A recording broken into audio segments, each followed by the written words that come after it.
The Beginning After the End. Volume 2. Capítulo 37. Enquanto isso, um raio fraco do sol nascente conseguiu espiar por uma fresta nas cortinas bem nos meus olhos, me acordando de forma bastante agradável.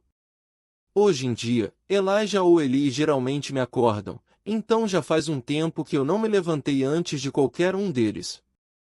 Sylvie acabou dormindo 4 dias seguidos antes de acordar.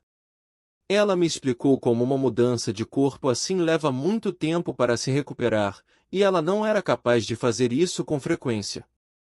Era apenas um pouco depois do amanhecer, então a mansão que estava sempre cheia de criadas e Eli ainda estava muito tranquila, exceto pelos poucos cozinheiros na cozinha se preparando para o dia.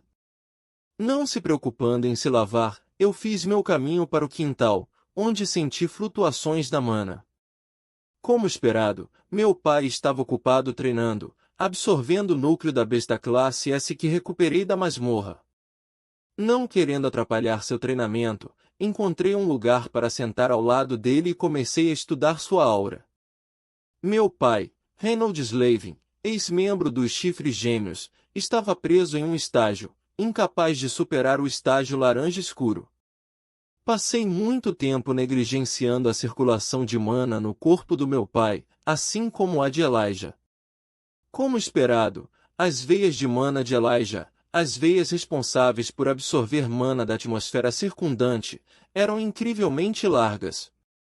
Meu pai, por outro lado, como um aumentador, tinha canais de mana muito mais desenvolvidos, as artérias que permitiam a distribuição diversa de mana por todo o corpo. Ah, você acordou cedo hoje, filho. Por que você não disse nada? Meu pai se levantou, enxugando o suor do rosto e do pescoço com uma toalha que estava no colo. Eu não queria atrapalhar o seu treino, pai. Como vão as coisas? Eu também me levanto e começo a me alongar. Acabei de absorver o resto do núcleo da besta, mas por algum motivo, o núcleo não se desintegrou. Ele devolve o núcleo classe S para mim. Depois que a mana purificada armazenada dentro do núcleo da besta se esgota, o núcleo da besta se desintegra em pó fino. Curioso também, coloquei no bolso para estudar mais tarde. Depois que voltei, venho treinando meu pai e Elijah sempre que posso, enquanto treino sozinho de noite. Até agora, meu pai esteve ocupado absorvendo o núcleo da besta, mas olhando para sua aura agora, eu pude ver uma mudança perceptível. Percebendo meu olhar curioso, ele me dá um sorriso malicioso e me joga sua toalha suja. Seu pai agora passou do estágio laranja escuro para o estágio laranja sólido. Eu rio quando meu pai começa a flexionar os músculos em demonstração de suas realizações. Parabéns, pai! Agora que você está no estágio de laranja sólido, acho que não há problema em te ensinar algo que brincado um pouco. Eu penduro a toalha em uma cadeira próxima. Dando-me um olhar curioso, ele acena para que eu continue. Focalizando um pouquinho de mana na palma da minha mão direita, acendi uma pequena chama. Aqui está a técnica de atributo de chama mais básica que você aprende, brasa. Eu jogo a pequena chama da palma da minha mão na toalha que estava pendurada na cadeira de metal próxima. Como esperado, a pequena chama, quando alcançou a toalha, estava tão diluída que tudo o que restou foi uma pequena marca de fuligem preta no meio da toalha branca. Se você está falando sobre a teoria da mana, não é nada novo para mim, filho. Para aumentadores, uma vez que produzimos mana de dentro de nossos corpos, quanto mais a mana se afasta de nós, mais diluída e fraca ela se torna. Eu não estava tentando demonstrar a teoria da mana. Isso será para a próxima vez, pai. Eu balanço meu dedo para ele, ganhando uma pancada forte na minha cabeça por ser um espertinho. Esfregando minha cabeça, coloco outra pequena porção de mana na palma da minha mão. Eu acendo outra chama, mas enquanto da primeira vez a cor da chama era vermelho brilhante, desta vez era laranja. Agora observe, papai. Eu jogo a pequena chama, que era do mesmo tamanho da chama anterior, na toalha de novo, mas desta vez, ela queimou um pequeno buraco na toalha. Meu pai não mostrou muita reação. Você não acabou de adicionar mais mana à chama para torná-la mais forte? Balançando a cabeça, eu explico. Se eu adicionasse mais mana, a chama seria maior. Pai, você notou a cor da chama? Sim, a cor estava um pouco mais clara, mais laranja. Ele coça a cabeça, tentando montar o quebra-cabeça. Essa é a chave. O que eu fiz agora é uma técnica que é considerada uma magia de alto nível pelos conjuradores. Fiquei animado quando comecei a explicar isso a ele. Veja, papai, a temperatura do fogo ou, mais precisamente, a taxa de combustão depende de uma mistura de coisas diferentes: a quantidade de oxigênio na atmosfera, a radiação do corpo negro, o tipo de combustível sendo queimado, a oxidação do combustível e assim por diante. O chamado combustível, sendo queimado, neste caso, é a mana de atributo fogo. O que descobri enquanto brincava com isso é o quão versátil esse combustível pode ser. Essa chama laranja, pai, era uma chama muito mais quente do que a anterior, tornando-a ainda mais forte. Eu paro para respirar. Meu pai me dá uma expressão como se eu falasse com ele em hebraico, mas ele entendeu a última parte da minha explicação. Então, o que você está dizendo é que, usando a mesma quantidade de mana, posso produzir uma chama ainda mais quente para minhas técnicas. Ele brinca com sua barba enquanto pondera. Exatamente. Veja, pode ir ainda mais longe. Eu demonstro novamente, desta vez produzindo uma chama amarela, que deixou um buraco ainda maior na toalha, com as cristas ainda em chamas. Eu não paro por aí. A última demonstração leva um pouco mais de tempo, pois tenho que manipular com muito cuidado o atributo de fogo em minha palma. Depois de alguns minutos, produzo uma chama azul fraca, o que faz meu pai arregalar os olhos. Ao jogar a chama azul na toalha, ela entra em combustão instantaneamente e o fogo se espalha rapidamente, corroendo a toalha até que sobrem apenas cinzas. Tem certeza que é meu filho? Meu pai me olha desconfiado antes de sorrir. Sorrindo de volta, eu digo: devo ter herdado o cérebro da mamãe. Elijah entra, sua cabeça um ninho de pássaro e óculos tortos, olhando para mim preso em uma chave de braço por meu pai, que estava apertando meu nariz com força enquanto eu batia em resignação. O que vocês estão fazendo? É tudo o que ele diz enquanto esfrega os olhos. Treinamento. Dizemos ao mesmo tempo. Minha voz nasalmente por ter meu nariz espremido. Dou a meu pai algumas dicas importantes para controlar a estrutura de seu atributo de fogo para que ele possa produzir chamas de nível superior. Filho, por que eu tive que me tornar um estágio laranja sólido para aprender isso? Ele diz enquanto está sentado em uma posição de mediação. Mudar a estrutura do atributo da mana é basicamente a essência de cantar uma magia. O uso de encantamentos vocais pode condicionar o cérebro a mudar a estrutura da mana na atmosfera para criar uma magia. Quanto mais alto for o seu estágio de mana, você não terá apenas uma maior reserva de mana para extrair, a mana em si torna-se de qualidade superior para que você possa ter mais controle sobre suas propriedades minúsculas.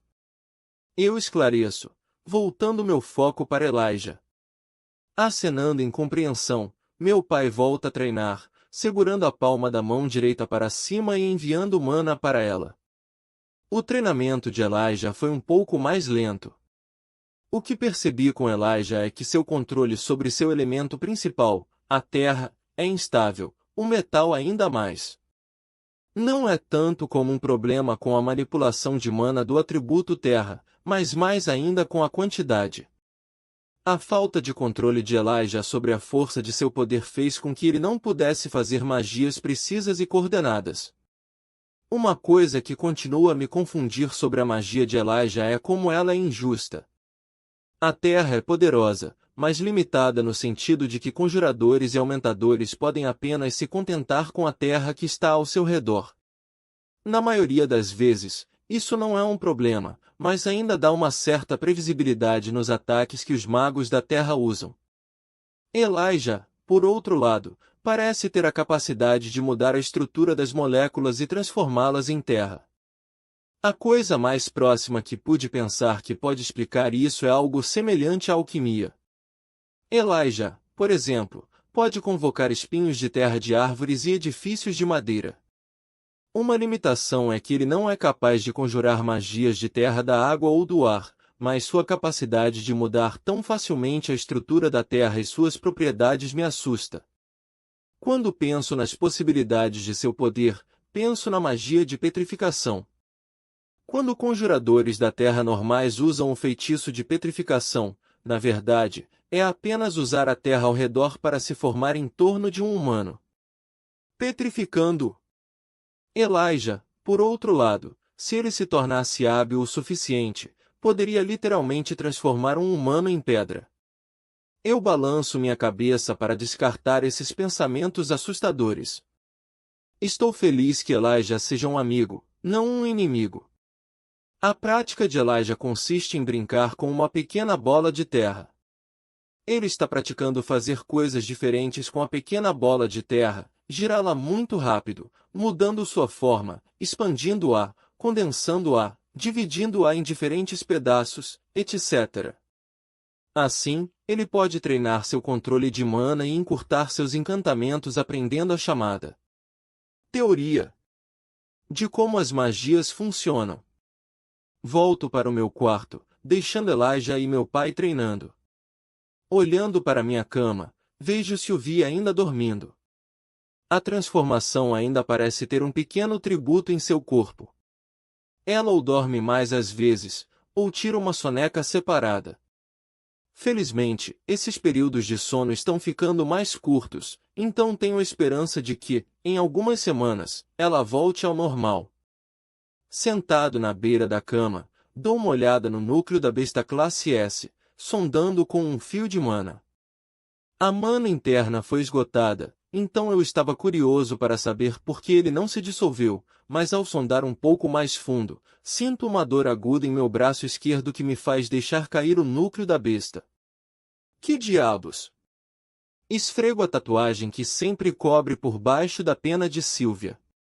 Pegando cuidadosamente o núcleo da besta novamente, eu o sondando mais uma vez, ainda mais intrigado do que antes. De repente, dentro do vasto espaço negro do núcleo da besta que eu estava estudando, a figura do guardião Elderwood que quase perdi minha vida aparece, curvando-se para mim com sua lança apontada diretamente para cima. Uma vontade bestial. Eu tremo de excitação enquanto agarro com mais força o prêmio inestimável que obtive na masmorra. O que aconteceria se eu me integrasse a duas bestas? Isso era possível? Eu então teria dois? Ou este substituiria a minha vontade do dragão? Enquanto pensava nessas coisas, um sentimento repentino me interrompe. Não foi tão íntimo quanto as transmissões mentais que tenho com Sylvie, mas uma forma primitiva de comunicação. Percebendo que é da vontade do guardião Elderwood, vou colocar mais mana no núcleo da besta, esperando que, de alguma forma, me permita ter uma conexão melhor com ele. Entendo.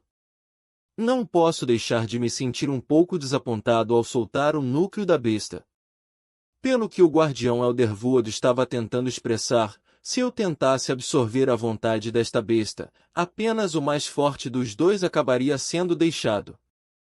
Fazia sentido, mas o que eu não entendi foi, por que meu pai não foi capaz de absorver a vontade da besta? Percebi a resposta quase imediatamente depois de lembrar o que vovô Virion, aquele velho elfo maluco, me ensinou alguns anos atrás. Havia o problema de compatibilidade entre o elemento da besta e o atributo de elemento do mago. Eu não podia ajudar, mas soltei um pequeno sorriso sabendo a quem dar isso. Bom dia, papai. Por que você está sorrindo? Sylvie se aninha no meu colo e ronrona quando eu a acaricio.